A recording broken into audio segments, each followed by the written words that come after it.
দুনিয়ার বুকে কি দেখেছ? কি আছে?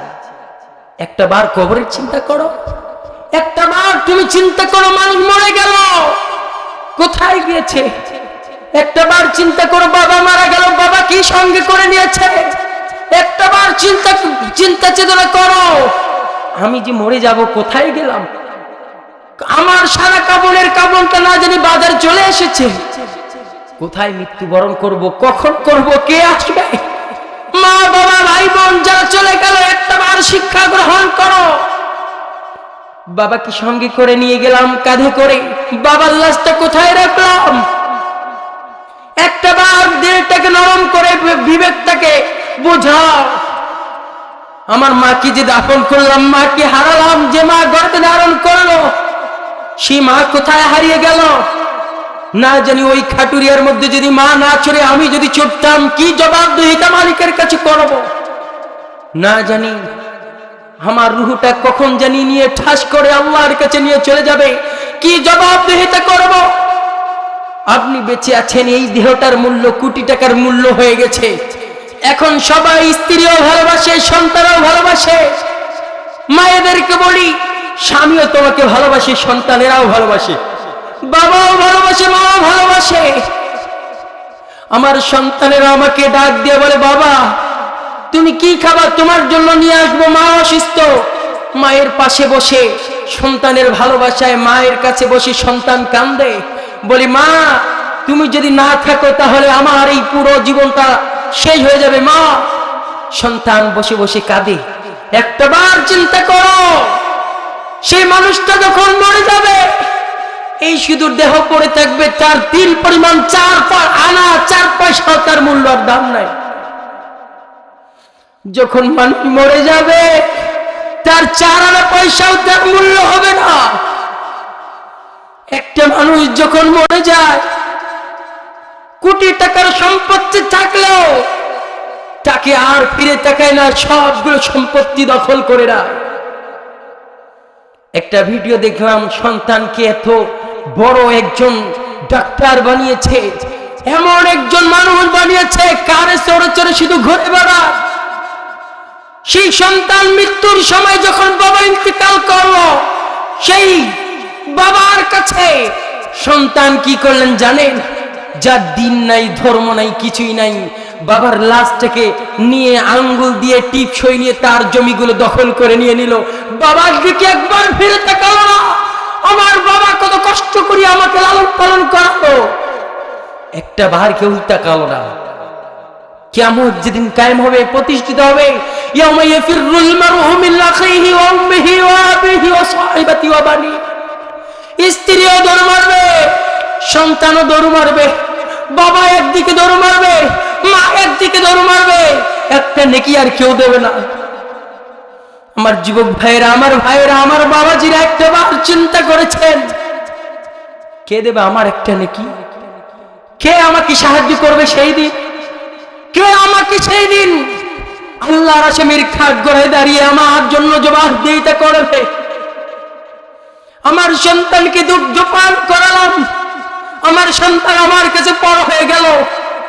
আমার সন্তানকে মাথার গাম পায়ে ফেলে আমার সন্তানের জন্য খেটে সন্তানের জন্য নিজে না খেয়ে একটা পরোটা নিয়ে এসেছিলাম, না জানি আমি একটা আপেল নিয়ে এসেছিলাম, নিজে পেটে আর দেই নাই। সন্তানের ভালোবাসাটা অন্তরে রেখেছিলাম, অথচ সেই সন্তানটা পর্যন্ত আজ আমাকে ভুলে গেল। সেই সন্তানটা পর্যন্ত আমি যখন মরে গেলাম আমার দিকে একটা বার ফিরে তাকালো না। নেককার সন্তান যদি রেখে যেতেন, ওই নেককার সন্তান দোয়া করার সাথে সাথে আল্লাহর কাছে পৌঁছে যেত। আল্লাহু আকবার বলেন। এই জন্য চাই সন্তানদেরকে কোরআন শিক্ষা দেন, সন্তানদেরকে ইসলামের শিক্ষা দেন, সন্তানদেরকে তাওহীদের শিক্ষা দেন। আমি আমার তাহাজ্জুদের নামাজ পড়ে আমি আমার মায়ের জন্য কাঁদি, আল্লাহ মায়ের ঋণ কখনো শোধ করতে পারবো না। আল্লাহ আমার মা যদি ইন্তেকাল করে কালিমা নসিব করে জান্নাতের উঁচু মাকামটা আমার মাকে দান করি। আল্লাহু আকবার। আমার মায়ের জন্য বারবার দোয়া করি, আল্লাহ আমার মা অসুস্থ, মায়ের জন্য দোয়া করি মাকে সুস্থতা দিয়ে দাও। নেককার সন্তান যদি রেখে যাও, নেককার সন্তান মায়ের জন্য দোয়া করবে, বাবার জন্য দোয়া করবে, পরিবারের জন্য দোয়া করবে, সকলের জন্য দোয়া করবে। সন্তান কিছুই দিতে না পারে, কিন্তু আল্লাহর কাছে কান্নাকাটি করে দুই চোখের অশ্রু যখন ফেরে আল্লাহর কাছে বলবে, আল্লাহ আমার মা আমাকে কষ্ট করে লালন পালন করেছে, মানুষ করেছে, আল্লাহ আমার মাকে মাফ করে দিয়ে দাও।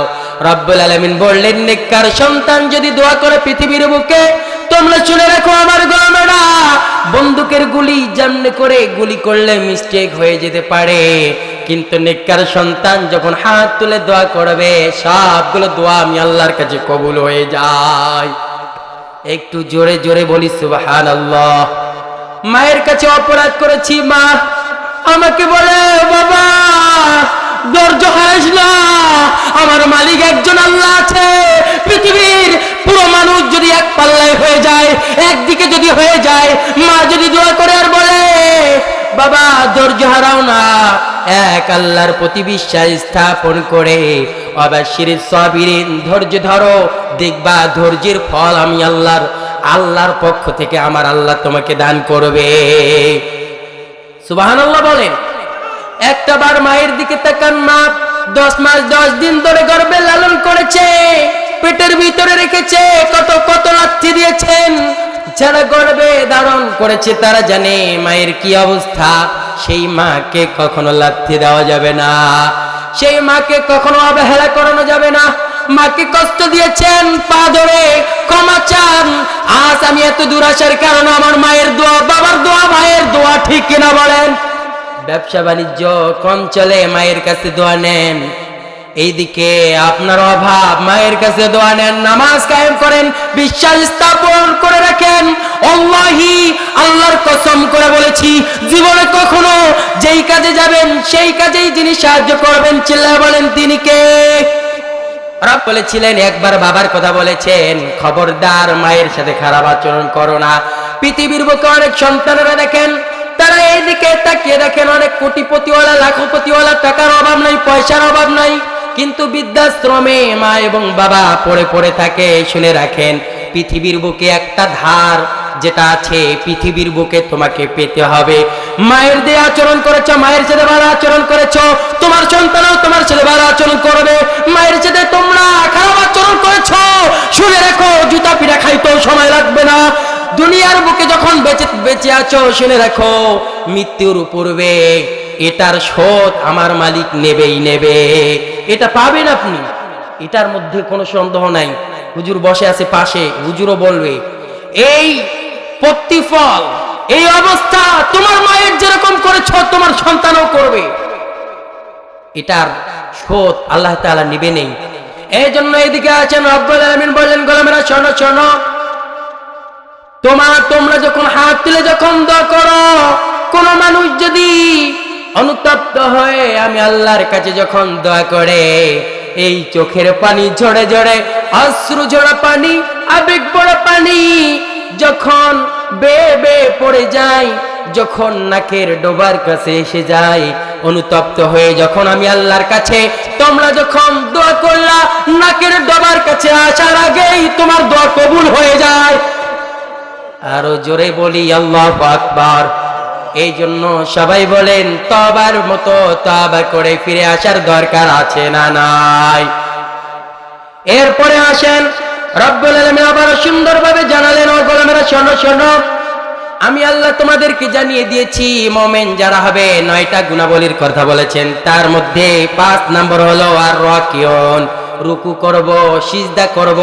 আর রাকিউন আস-সাজিদুন, রুকু করব, সিজদা করব। সকলেই বলেন কার কাছে? সিজদা নত হব, ওয়াসজুদ ওয়াক্তারিব, সিজদায় নত হব কার সামনে? সবাই বলেন কার সামনে?